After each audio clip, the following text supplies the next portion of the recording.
नमस्कार, बहुत स्वागत है आपका। आप देख रहे हैं न्यूज इंडिया, आपके साथ मैं हूं अभिषेक।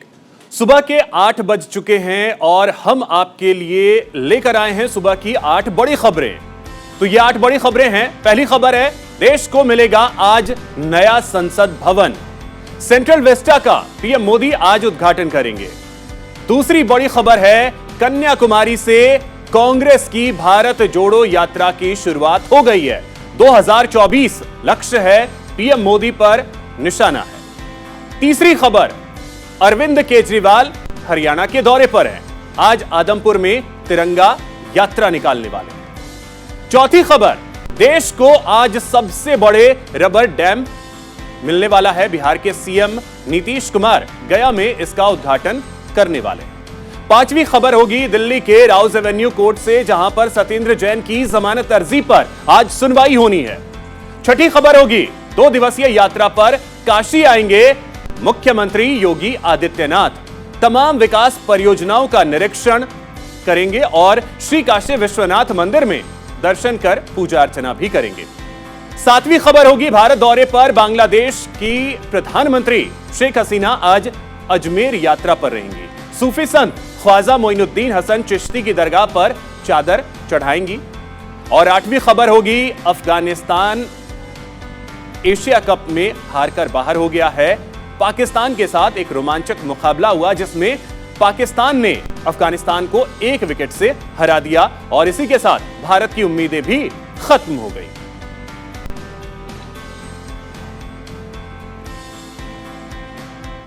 तो चलिए सबसे पहले बात करते हैं सेंट्रल विस्टा की। आज प्रधानमंत्री नरेंद्र मोदी सेंट्रल विस्टा का उद्घाटन करेंगे।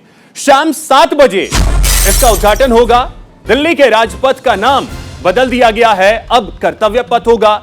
एनडीएमसी के बैठक में इस पर मुहर भी लग गई। सुभाष चंद्र बोस की भव्य प्रतिमा का अनावरण भी आज प्रधानमंत्री करने वाले हैं। तो आपको बता दें कि आज देश को नया संसद भवन मिलने वाला है, सेंट्रल विस्टा, जिसका उद्घाटन आज प्रधानमंत्री नरेंद्र मोदी करने वाले हैं। शाम 7 बजे एक कार्यक्रम होगा, उद्घाटन इसी दौरान प्रधानमंत्री नरेंद्र मोदी 7 बजे करेंगे। साथ ही आपको बता दें कि दिल्ली के राजपथ का नाम जो है वो बदलने का फैसला लिया गया। एनडीएमसी की कल एक बेहद अहम बैठक हुई, उस बैठक में इस पर मुहर लग गई और अब दिल्ली का जो राजपथ है वो बन गया है कर्तव्य पथ। तो देखिए, बदलते भारत की ये कुछ तस्वीरें हम आपको दिखा रहे हैं। एक तरफ आप देखें तो पुरानी संसद भवन और अब नई संसद भवन, जिसकी आज से शुरुआत होने जा रही है। वहीं दूसरी तरफ राजपथ, जिसे आज तक हम राजपथ के नाम से जानते थे, अब उसका नाम बदलकर कर दिया गया है कर्तव्य पथ। तो बदलते भारत की यह तस्वीर आप देखें।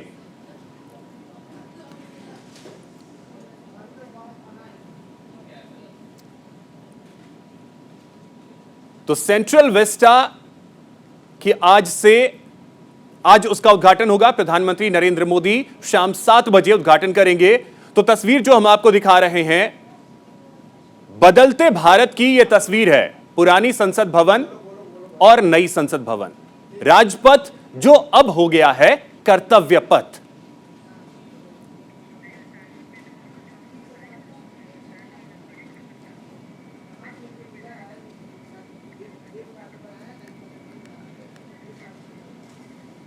तो चलिए आपको ग्राफिक्स के जरिए कुछ चीजें दिखाते हैं कि सेंट्रल विस्टा की खासियत क्या है। तो सबसे पहले आप देखें तो सेंट्रल विस्टा की खासियत यह है कि नया त्रिकोणीय संसद भवन जो है वो ये बनने वाला है। ये आप देखें, सेंट्रल विस्टा नया त्रिकोणीय संसद भवन, ये जो है वो 64,500 वर्ग मीटर में ये फैला हुआ है। आप ग्राफिक्स के जरिए हम आपको इसकी तस्वीर भी दिखा रहे हैं। ये सेंट्रल विस्टा यही है। 971 रुपए की लागत से, करोड़ की लागत से यह बना हुआ है। और आपको बता दें कि यहां पर बैठने के लिए 1224 सांसदों के बैठने की जगह यहां पर बनी हुई है। यह ग्राफिक्स के जरिए हम आपको विशेषता दिखा रहे हैं कि इसकी विशेषता क्या है। कॉमन केंद्रीय सचिवालय जो है वो इसके अंदर है। तो यह तस्वीर सेंट्रल विस्टा की। अब ये 4 तस्वीरें अगर आप देखें तो पुरानी संसद भवन और नई संसद भवन, जिसकी आज शुरुआत होने जा रही है। एक ये राजपथ, जिसे हम आज तक राजपथ के नाम से जानते थे, वो अब कर्तव्य पथ बन गया है।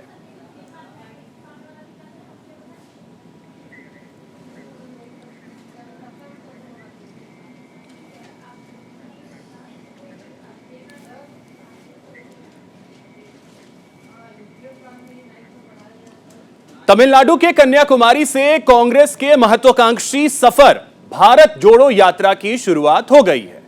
3570 किलोमीटर लंबी यह यात्रा 5 महीनों में 12 राज्यों से होकर गुजरेगी। राहुल गांधी के साथ कांग्रेस के कई वरिष्ठ नेता इस यात्रा में भाग ले रहे हैं। योजना के मुताबिक यह पदयात्रा 2 सत्र में चलेगी। पहली शिफ्ट सुबह 6 बजे से शुरू होगी और सुबह 10 बजे तक चलेगी। इसके बाद कुछ घंटे के आराम के बाद यात्रा दूसरे पहर में यानी शाम 3:30 बजे शुरू होगी और शाम के 7 बजे तक चलेगी। एक दिन में 22 से 23 किलोमीटर की दूरी को कवर किया जाएगा। इस यात्रा में अलग अलग राज्यों का प्रतिनिधित्व करने वाले 117 कांग्रेस नेता शामिल होंगे। भारत जोड़ो यात्रा के जरिए कांग्रेस का लक्ष्य देश भर के लोगों को महंगाई, बेरोजगारी समेत अन्य मुद्दों पर एकजुट करना है।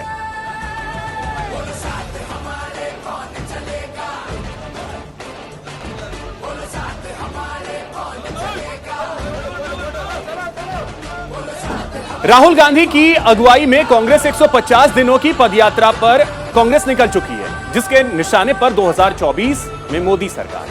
टारगेट 2024 का लोकसभा चुनाव है। इस मिशन में कन्याकुमारी से कश्मीर तक का सफर तय किया जाएगा, जिसे नाम दिया गया है भारत जोड़ो यात्रा।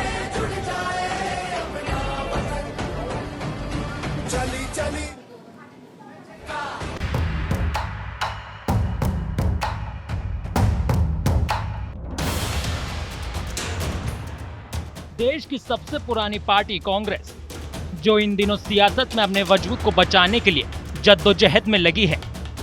सियासत में अपनी साख को खो रही कांग्रेस से कई बड़े नेताओं ने अपना दामन छुड़ा लिया है, लेकिन 2024 के सियासी रण के लिए राहुल गांधी ने अपनी कमर कस ली है। राहुल गांधी ने कन्याकुमारी से कश्मीर तक की अपनी करीब 3500 किलोमीटर की पदयात्रा का आगाज किया। तो तस्वीरें हम आपको दिखा रहे हैं कांग्रेस की भारत छोड़ो पदयात्रा जो है वो शुरू हो गई है। राहुल गांधी आपको तस्वीरों में नजर आएंगे। उनके साथ अगर आप तस्वीरों के जरिए देख सकते हैं, केसी वेणुगोपाल उनके साथ हैं। उनके पीछे आप देखें तो छत्तीसगढ़ के मुख्यमंत्री भूपेश बघेल तस्वीरों में आपको नजर आएंगे।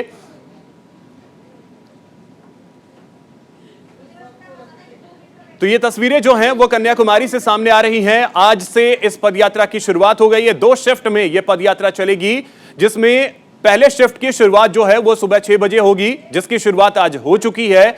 और ये तस्वीरें उसी समय की हैं जब राहुल गांधी पदयात्रा के लिए निकले, और उसके बाद सुबह 10 बजे तक यह पदयात्रा चलेगी और करीब बीच में दोपहर का जो वक्त होगा वो आराम का वक्त होगा। फिर शाम में 3:30 से पदयात्रा की शुरुआत होगी और शाम के 7 बजे तक पदयात्रा चलेगी। और इस दौरान 22 से 23 किलोमीटर का सफर जो है वो तय किया जाएगा।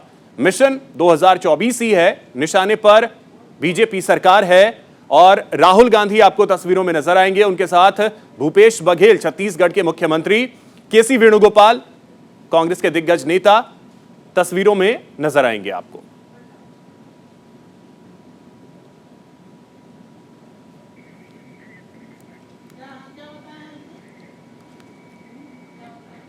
और चलिए अब बात करते हैं दिल्ली के मुख्यमंत्री अरविंद केजरीवाल की। अरविंद केजरीवाल हरियाणा के दौरे पर हैं।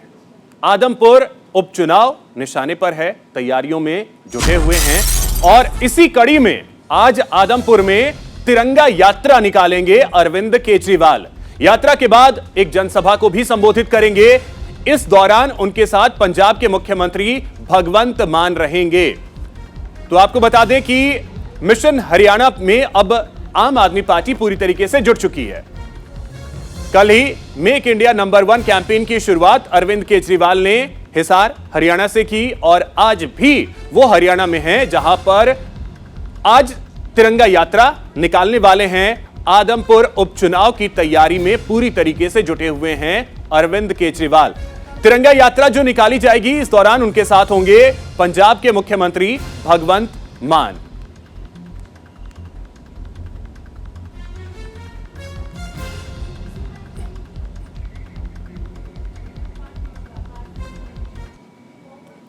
देश को आज सबसे बड़ा रबर डैम मिलने वाला है। रबर डैम का उद्घाटन करेंगे बिहार के मुख्यमंत्री नीतीश कुमार। इस दौरान उनके साथ तेजस्वी यादव जो कि उप मुख्यमंत्री हैं, वो भी मौजूद रहेंगे। बिहार के गया में फल्गु नदी पर यह रबर डैम बनकर तैयार है।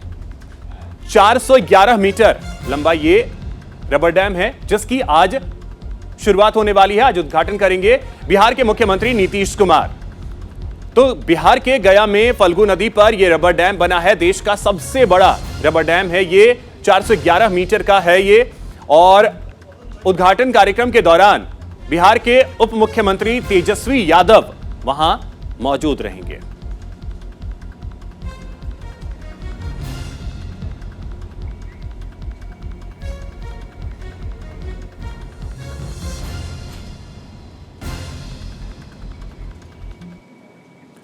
और चलिए बात करते हैं सत्येंद्र जैन की, जिनकी जमानत अर्जी पर आज सुनवाई होगी। दिल्ली के राउज एवेन्यू कोर्ट में यह सुनवाई होनी है।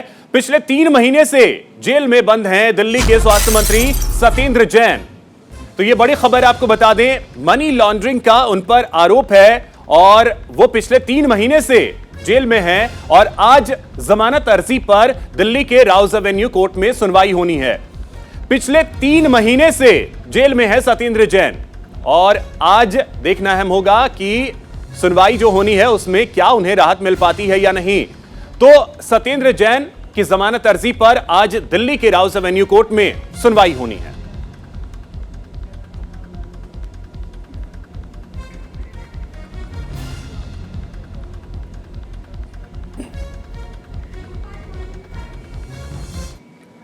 उत्तर प्रदेश के मुख्यमंत्री योगी आदित्यनाथ आज से 2 दिवसीय यात्रा पर काशी आएंगे। प्रोटोकॉल के मुताबिक मुख्यमंत्री मऊ से प्रस्थान कर शाम 5 बजे बीएचयू हेलीपैड पर उतरेंगे। बीएचयू में निर्माणाधीन परियोजनाओं के निरीक्षण करने के बाद अधिकारियों के साथ विकास कार्यों को लेकर चर्चा करेंगे। इसके बाद वो भुल्लनपुर पीएसी में निर्माणाधीन बैरक का निरीक्षण करेंगे। इस दौरान वो श्री काशी विश्वनाथ मंदिर में पूजा अर्चना भी करेंगे।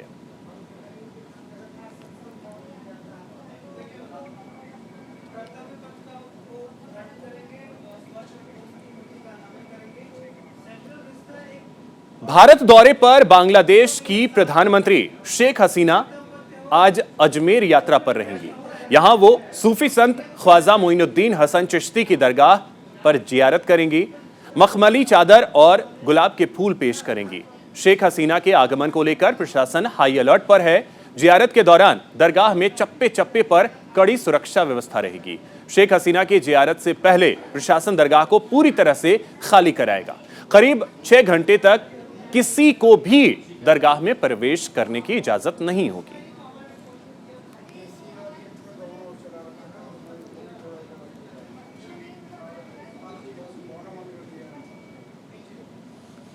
अफगानिस्तान के साथ रोमांचक मुकाबले में पाकिस्तान ने अफगानिस्तान को 1 विकेट से हरा दिया। इस मुकाबले में जीत के साथ ही पाकिस्तान एशिया कप के फाइनल में पहुंच गया। पाक की जीत के साथ ही भारत एशिया कप से बाहर हो गया। तेज गेंदबाज नसीम शाह ने 20वें ओवर की पहली और दूसरी गेंद पर लगातार 2 छक्के जड़कर टीम को जीत दिलाई। अफगानिस्तान ने पहले बैटिंग करते हुए पाकिस्तान को 130 रनों का लक्ष्य दिया था, जिसके जवाब में पाकिस्तान ने 1 विकेट रहते हुए लक्ष्य को हासिल कर लिया।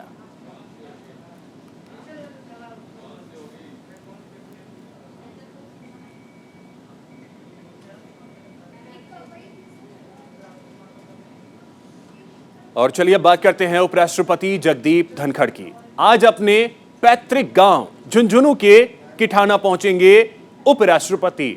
उपराष्ट्रपति बनने के बाद यह उनकी पहली यात्रा होगी अपने पैतृक गांव की।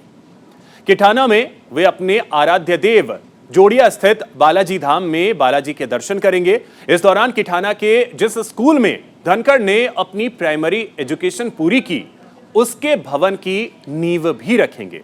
इसके बाद जगदीप धनखड़ अपने स्कूल के समय के मित्रों और ग्रामीणों से चर्चा करेंगे। जगदीप धनखड़ के इस दौरे को लेकर ग्रामीणों में खासा उत्साह है।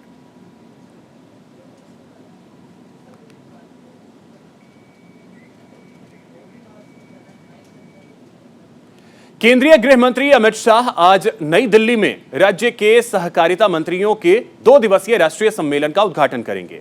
यह सम्मेलन आवश्यक विषयों पर प्रतिभागियों के बीच चर्चा और समन्वय के माध्यम से एक कार्यान्वयन योग्य नीति और योजना की रूपरेखा तैयार करने के लिए एक मंच प्रदान करेगा। जानकारी के मुताबिक सम्मेलन में केंद्रीय सहकारिता राज्य मंत्री बीएल वर्मा और सहकारिता मंत्री, अतिरिक्त मुख्य सचिव, प्रमुख सचिव समेत देश की 36 राज्य सरकारों और केंद्र शासित प्रदेशों के प्रतिनिधि हिस्सा लेंगे।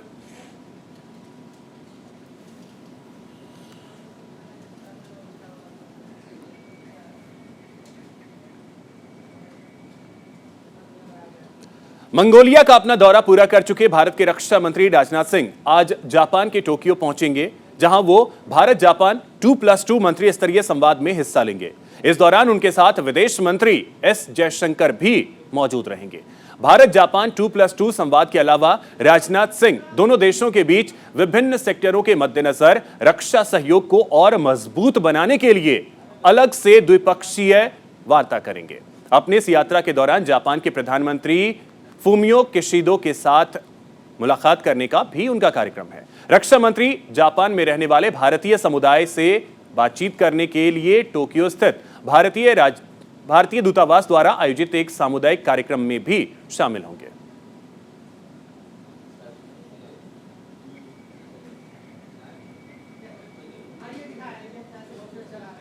सड़क परिवहन एवं राजमार्ग मंत्री नितिन गडकरी आज अपने 2 दिवसीय दौरे पर बेंगलुरु पहुंचेंगे। इस दौरान वो मंथन कार्यक्रम में हिस्सा लेंगे। सड़क परिवहन एवं राजमार्ग मंत्रालय की तरफ से जारी बयान के मुताबिक बेंगलुरु में आयोजित होने वाले इस सम्मेलन में सड़कों, नई तकनीक, सड़क सुरक्षा, वाहन सुरक्षा समेत कई बिंदुओं पर चर्चा की जाएगी। इसके अलावा इस आयोजन के दौरान परिवहन विकास परिषद की 41वीं बैठक भी आयोजित की जाएगी। इस सम्मेलन में अगली पीढ़ी के एम परिवहन ऐप को पेश किया जाएगा। सम्मेलन में विभिन्न राज्यों के लोक निर्माण, परिवहन और उद्योग मंत्रियों के अलावा उद्योग जगत के प्रतिनिधि और विशेषज्ञ शामिल होंगे।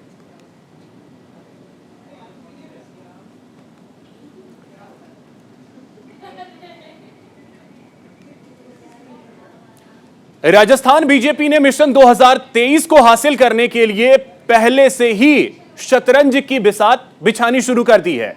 केंद्रीय नेताओं के राजस्थान दौरे शुरू हो गए हैं। जोधपुर में आज बीजेपी के कार्यकर्ता सम्मेलन और ओबीसी मोर्चे को लेकर बैठकें होंगी, जिसमें पार्टी के अगले मिशन की रणनीति तय की जाएगी।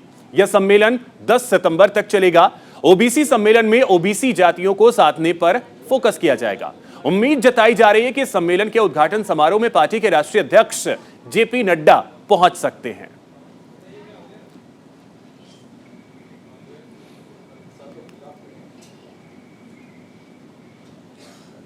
यूपी के एटा में नगर पालिका परिषद की ओर से शहर में अतिक्रमण के खिलाफ अभियान चलाया गया।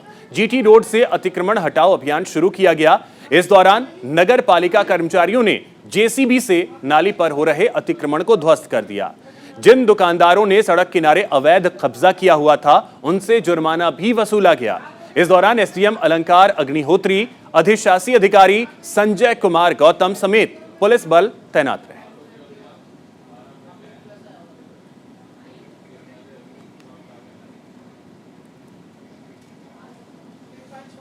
यूपी के एटा में गैंगस्टर के आरोपी सपा के पूर्व विधायक रामेश्वर सिंह यादव और सपा नेता जोगेंद्र सिंह यादव के साथियों पर लगातार कार्रवाई की जा रही है।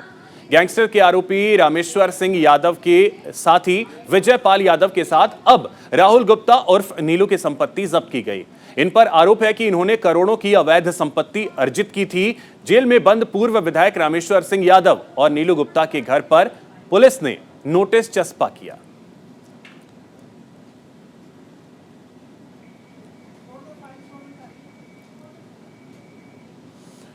उधर पंजाब के अमृतसर में डीएवी पब्लिक स्कूल में बम धमाका करने की धमकी मामले में नया खुलासा हुआ है। यह मैसेज स्कूली बच्चों ने लिखा था और सोशल मीडिया पर वायरल हो गया। इस मामले में 3 बच्चों को पुलिस ने हिरासत में लिया है। पुलिस के मुताबिक धमकी भरे मैसेज भेजने वाले बच्चों की उम्र 15 से 16 साल के बीच की है। बच्चों को मोबाइल सिम देने वाले अभिभावकों के खिलाफ भी सख्त कानूनी कार्रवाई की जाएगी। इस संदेश को उर्दू में टाइप करने के लिए सॉफ्टवेयर का इस्तेमाल किया गया था। डीएवी स्कूल के बाहर कड़ी सुरक्षा के लिए पुलिस बल तैनात कर दिया गया।